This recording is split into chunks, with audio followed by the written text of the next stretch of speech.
ایک اہم خبر سے آگاہ کرتے چلے۔ پاکستان پیپلز پارٹی نے سابق وزیر اعظم اور پارٹی کے بانی شہید ذوالفقار علی بھٹو کی 97ویں سالگرہ کے موقع پر مانسہرہ میں ایبٹ آباد روڈ راجپوت منزل میں ایک پروقار تقریب کا انعقاد کیا گیا،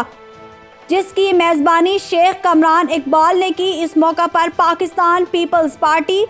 سابق امیدوار صوبائی اسمبلی پی کے 38 حق نواز خان،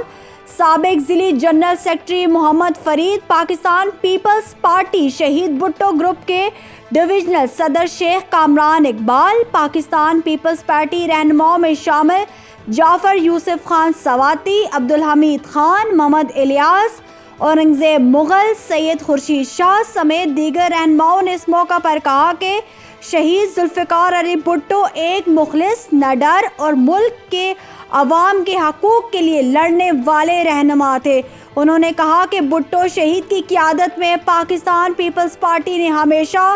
عوامی فلاح کے لیے کام کیا اور ان کے رہنما حصول روٹی، کپڑا اور مکان آج بھی عوام کے درمیان مقبول ہے۔ مقررین نے کہا کہ ذوالفقار علی بھٹو نے پاکستان کو ایٹمی قوت بنانے کا عزم کیا اور اس کی تکمیل میں ان کی قیادت کا اہم کردار ادا ہے۔ ان کے دور میں ملک نے ایٹمی پروگرام کا آغاز کیا اور عالمی سطح پر پاکستان کو ایک مضبوط دفاعی قوت کے طور پر سامنے لایا۔ اس موقع پر مقررین نے مزید کہا کہ پاکستان پیپلز پارٹی نے ہمیشہ عوام کی فلاح و بہبود کے لیے کام کیا اور ملک کی خوشحالی میں اس کا اہم کردار رہا۔ انہوں نے اس بات پر زور دیا کہ پاکستان پیپلز پارٹی کا پیغام ہمیشہ عوام کے حقوق کی بازیابی اور ان کی ترقی کے لیے رہا ہے، جس کے لیے پارٹی کے قائدین نے اپنی جانوں کے نذرانے پیش کیے۔ انہوں نے اس بات کو بھی اجاگر کیا کہ شہید ذوالفقار علی بھٹو نہ صرف پاکستان کی سیاسی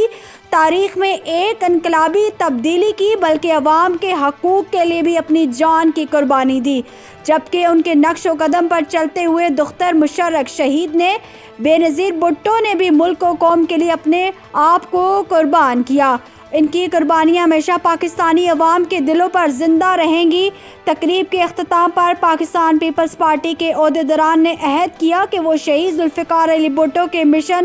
پاکستان کو ترقی اور خوشحالی کی راہ پر گامزن کرنے کے لیے اپنی کوششیں جاری رکھیں گے۔ اس موقع پر پاکستان پیپلز پارٹی کے بانی شہید ذوالفقار علی بھٹو کی 97ویں سالگرہ کا کیک بھی کاٹا اور شہدائے پارٹی کارکنان اور شہدائے قائدین کے لیے دعائے مغفرت بھی کی گئی۔